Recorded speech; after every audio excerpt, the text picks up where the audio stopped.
سلام نيماكي ميديا تخطاتلتي كميل لهم أنا دحاني እግዚአብሔር ይመስገን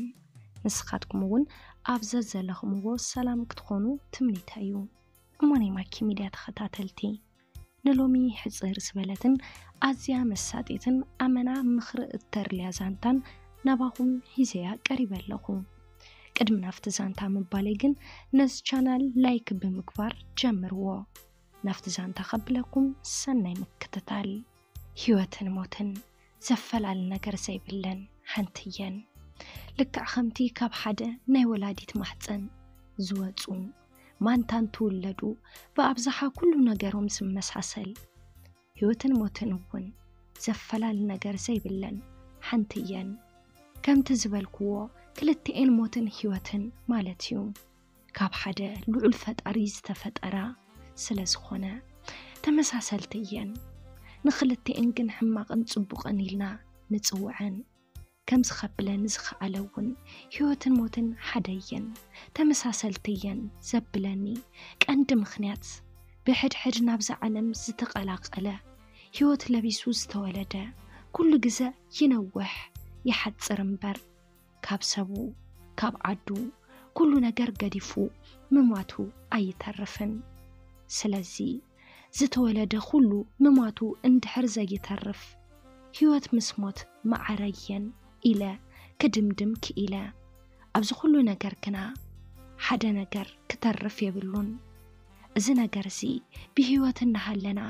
ናፍቲ ሞት ዝተባሃለ ከይከድና እናሃለና ክንነብሮ ዝግብአና ናብራሎ ደቂ ሰባት ኣፍቲ ብህይወት ኣብ እንነብረሉ ግዜ ሕጉሳትን ቁሱናትን ኮይና ክንነብርን ሕጉሳት ኮይና ክንመውትን ኣለና ከምዝን ትብለኩም ከመይልና ኣብ መላእ ህይወትና ሕጉሳት ንኸውን ዓሻ ትብሉን ትኾኑ ኣነ እውን ኩሉ ግዜ ተሕጎስ ኩሉ ግዜ ትደልየ ነገር ይማልአልካዩ ማለተይ ዘይኮነ ግና ኸኣ ዝበዝሕ ክፋል ህይወትና እንተነኣሰ ሕጉሳት ክንከውን ይግብአና ክብል ስለ ዝደለኹ እየ እንታዮም ዝብሉ ቀሺ ዝዛረቦም በር ዝገብሮ ይትግበር ድዮም ዝብሉ ኣነ ዋላ ኣብዚ ሕዚ ሰዓት ኣብ ህይወተይ ብዙሕ ቅሳነትን ዕጋበትን ዋላ ኣይረክብን እንድየ ዘለኹ ግና ከምቲ መዋያ እንዳባ ገሪማ ዝበልዐስ ባዕሉ ይለፋለፍ ድዮም ዝብሉ ከምኡ ኮይኑን እየ ዝዛረብ ዘለኹ እስከ ክሓተኩም ወዲ ሰበብ ህይወቱ ብዝገብሮ ዕግበት እንተዘይረኺቡ ምፍጣሩ እንታይ ትርጉም ኣለዎ ኣነ ነቲ ዘጋጠመኒ ነገር ንኽፈትሖ ብዙሕ እየ ጽዒረን ብዙሕ እውን ተዓጊሰን ግና ክሳብ ሕዚ ከስተኻኽለለይ ከዓለን እሞ እስከ ከምቲ ናተይ ፀገም ዘጋጠመክን ዘጋጠመኩም ኣሕዋት ወይ ከዓ ካብቲ ፀገም ዝድሓንክን ደቂ ኣንስትዮን ደቂ ተባዕትዮን ኣሕዋተይ ምኽርኹም ለግሱለይ ኣነ ቅሳነት እየ ዝበሃል ከም ዝመስለኒ ወለደይ ነቲ ሹም ዘውፁለይ ኣብ ህይወተይ ቅሳነት ንኽፈጥርን ንኦም ቅሳነት ንኽህቦምን እዩ ንኦም ዋላ ፀባየይ ድሓን ስለ ዝኾንኩ ቅሳነት ሂበዮም እየ ዝብል ንባዕለይ ግን እንድዒ ሕዚ ባዕልኹም ፍረዱለይ ዝኾነ ግዜዩ ብስራሕ ምኽንያት ካብቲ ዝነብረሉ ዓዲ ናብ ካሊእ ዓዲ ኣብ ዝኸደሉ ግዜ ሓንቲ መሓዛይ ምስ ሓደ ወዲ ተፋልጠኒ ድሕሪኡ እቲ ዝኸድ ኩሉ ንኽልተ መዓልቲ ስለ ዝነበረ ምስቲ ወዲ ካልኣይ መዓልቲ ከይተራኸብና ንዓደይ ተመለስኩ ካብታ ንሳ ዘፋለጠትን ዕለት ኣትሒዘ ወላ ሓንቲ መዓልቲ ከይረኸብክዎ ንብዙሕ ግዜ እንትንፀንሕ ውሽጡ ከይፈለጥኩ ኣፍቀርክዎ ካብታ መሓዛይ ስልኪ ቁፅሩ ተቐቢለ ከዓ ብስልኪ ምውጋዕ ጀሚርና ቀስ ብቐስ እውን ብስልኪ ብዙሕ እናተዛረብና እናዕለልና እናተፋለጥና እንትንመፅእ ብስልኪ ጥራሕ ተፀናኒዕና ከም ዘፍቅረንን ትነግረኒ ኣነ እውን ናይ ልበይ ግዲ ተዛሪብኒ ኮይኑስ ምንም ንድሕሪት ከይበልኩ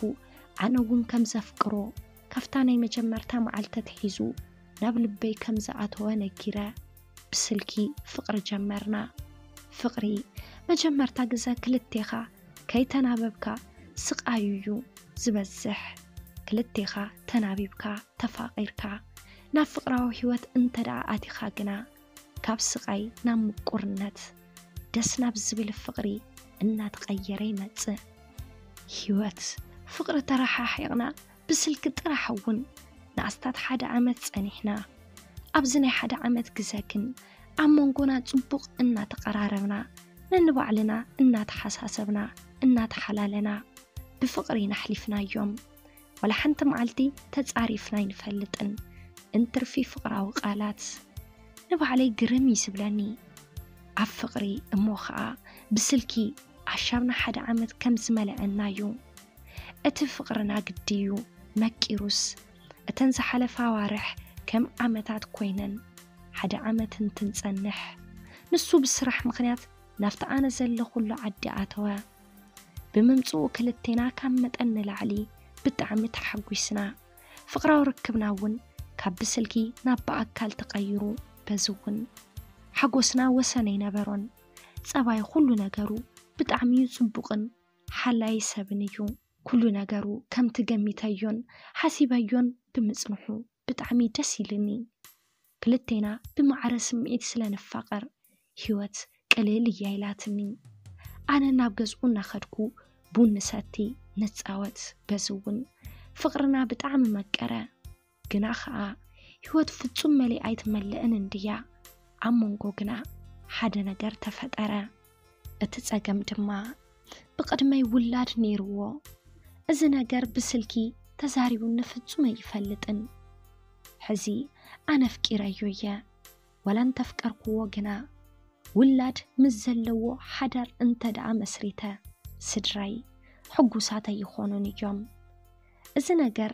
ሓቢኡኒ ስለ ዝጸንሐውን ኣነ በቲ ዝገበሮ ሕጉስተ ኣይኮንኩን ብዘይካ ሕዚ ዝሓበአኒ ካሊእ ነገር ይሃሉ ኣይሃሉ ዝፈልጦ ነገር የብለይን እሞ ናይ ማኪ ሚድያ ተኸታተልቲ እንታይ እንተገበርኩ ይሓይሽ መሓዛይ ውላድ ከም ዘለዎ ነጊራትና ይትፈልጥን እታ መሓዛይ እውን ከም ዘለዎ ንኸይትነግረኒ ዝገበርኩዋ ባዕለየ ማለተይ ፍቅሪ ከም ዝጀመርና ብሓደ ከም ዘለና ምንም ትፈልጦ ነገር የብላን ስለዚ ናይ ማኪ ሚድያ ተኸታተልቲ እንታይ ተገበርኩ ይሕሸኒ ውላድ ከም ዘለዎ ምስ ሰማዕኹ ንኡ ዘለኒ ፍቅሪ ኣመና እናቐነሰ ይመጸሎ በጃኹም ናይ ማኪ ሚድያ ተኸታተልቲ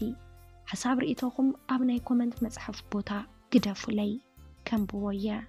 ሰላም ሰላም ናይ ማኪ ሚድያ ተኸታተልቲ ንሎሚ ሒዘልኩም ቀሪበ ዝነበርኩ ዛንታ ነዚ መስል ነይሩ ነዛንታ እንተ ደኣ ፈቲኹምዎ ሓሳብ ርእይቶ እንተ ደኣ ሃሊኩም ኣብ ናይ ኮመንት መጽሐፍ ቦታ ሓሳብ ርእይቶኹም ክትገድፉልና ትኽእሊኹም ነዚ ቻናል ሓደሽቲ እንድሕር ደኣ ሃሊኹም ሳብስክራይብ ብምግባር ነታ ናይ ደወል ምልክት ብምንካዕ ናይ ቻናልና ናይ ወትሩ ተኸታተልትና ክትኾኑ ንላቦ ብቐጻሊ ብኻሊእ ዛንታ ብኻሊእ መደብ ብኻሊእ ሓሳብ ክሳብ ንራኸብ ክሳብ መወዳእታ ምሳና ስለ ዝጸናሕኩም ካብ ልቢ እንዳመስገንና በዚ